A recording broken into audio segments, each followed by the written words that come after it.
এয়া চাওক কৃষকসকলৰ এইবাৰৰ অৱস্থা আপোনালোকে চাওক কৃষকসকলে কিমান কষ্টৰে খেতি বাতি কৰি এইবাৰ আপোনালোকে অৱস্থা চাওক নেৰানেপেৰা বৰ্তমান যি যোৱা 2-3 দিনৰ পৰা যিখিনি বৰষুণ দি আছে বৰষুণৰ ফলত বৰ্তমান মানুহৰ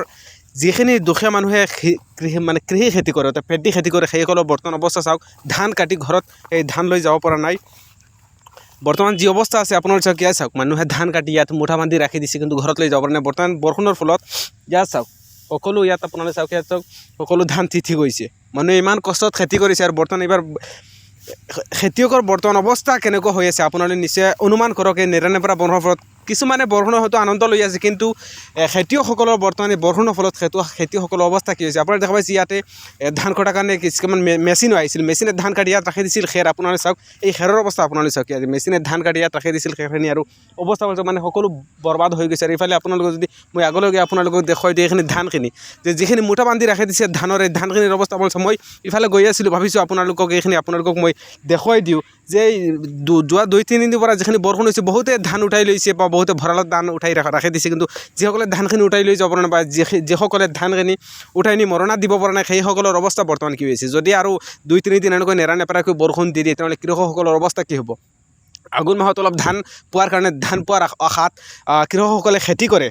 আৰু খেতি পথাৰত যদি কৃষকসকলে আহি বৰ্তমান এনে অৱস্থা দেখে এনে চিটুৱেশ্যন দেখে তেনেহ'লে কৃষকসকলৰ অৱস্থা কি হ'ব সকলো কৃষকসকলৰ অৱস্থা কি হ'ব আপোনালোকে এইখিনি চাওক আপোনালোকে চাওক ইফালে আপোনালোকে চাওক ধানখিনি একেবাৰে তিতি গৈছে আপুনি অলপ কাষত নাই দেখুৱাই দিয়ক ইয়াত আপোনালোকে চাওক ধানখিনি একেবাৰে তিতি গৈছে আপোনালোকে চাওক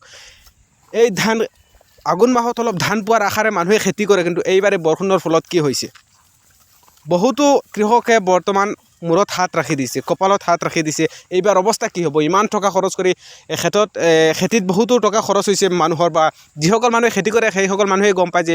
এবাৰ কঠীয়া লগাত কিমান টকা লাগে বা ধান কটাওঁতে কিমান টকা লাগে মৰণা দিওঁতে কিমান টকা লাগে হাল বাওঁতে কিমান টকা লাগে মানে বহুতো খৰচ হৈ যায় কিন্তু ইয়াৰ পিছত যদি আঘোণ মাহৰ সময়ত যদি মানুহে খেতি কৰি আৰু এনেকৈ পথাৰত যদি মুঠা বান্ধি যদি ৰাখি ঘৰত যাবলগীয়া হয় আৰু বৰষুণৰ ফলত যদি মানুহসকলৰ খেতিখিনি একেবাৰে বিনষ্ট হৈ যায় ধানখিনি যদি নষ্ট হৈ যায় কৃষকসকলৰ অৱস্থা কি হ'ব আপোনালোকে চাওক এইখিনি আপোনালোকক মই আজিৰ ভিডিঅ'টোত এইখিনি দেখুৱাইছোঁ আৰু চাওক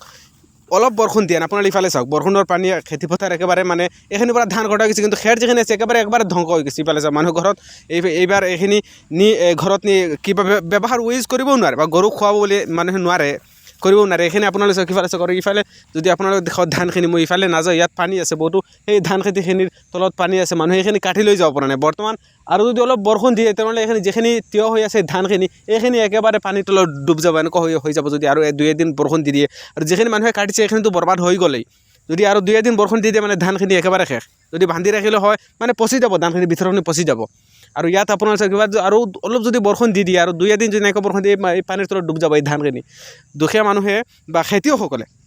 যিসকল খেতিয়ক আছে খেতিয়কসকলে কিমান কষ্টৰে খেতি বাতি কৰে কিন্তু খেতি কৰাৰ পিছত যদি কৃষকসকলৰ যদি এনে অৱস্থা দেখা পোৱা যায় চিটুৱেশ্যন দেখা পোৱা যায় বহুতো দুখ লাগে তো সেইখিনি আপোনালোকক মই দেখাৰ কাৰণে আজিৰ এই ভিডিঅ'টো বনাই আছোঁ তো আপোনালোকে যদি ভিডিঅ'টো চাই আপুনি যদি এজন খেতিয়ক হয় আপুনি নিশ্চয় আজিৰ এই দুখখিনি আপুনি অনুভৱ কৰিব পাৰিছে বা ফিল হৈছে আপোনাৰ যে বৰষুণ দিয়াৰ ফলত আপোনাৰ কিমান কষ্ট হৈ আছে সেইখিনি আপুনি নিশ্চয় অনুমান কৰিব পাৰিছে এইখিনি দেখুৱাৰ কাৰণে আজি মই ভিডিঅ'টো বনাই আছোঁ যে খেতিয়কসকলৰ কিমান কষ্ট আৰু কিমান ত্যাগৰ ফলত মানুহে ধান অলপ পায় আৰু এইখিনি আপোনালোকৰ সন্মুখত নিশ্চয় দেখাই পাইছে ইমান কষ্ট কৰি মানুহে খেতি কৰিছে কিন্তু এইবাৰ খেতিখিনিৰ অৱস্থাই এনেকুৱা তো আপোনালোকৰ সন্মুখত এইখিনি আজি তুলি ধৰাৰ কাৰণে মই ভিডিঅ'টো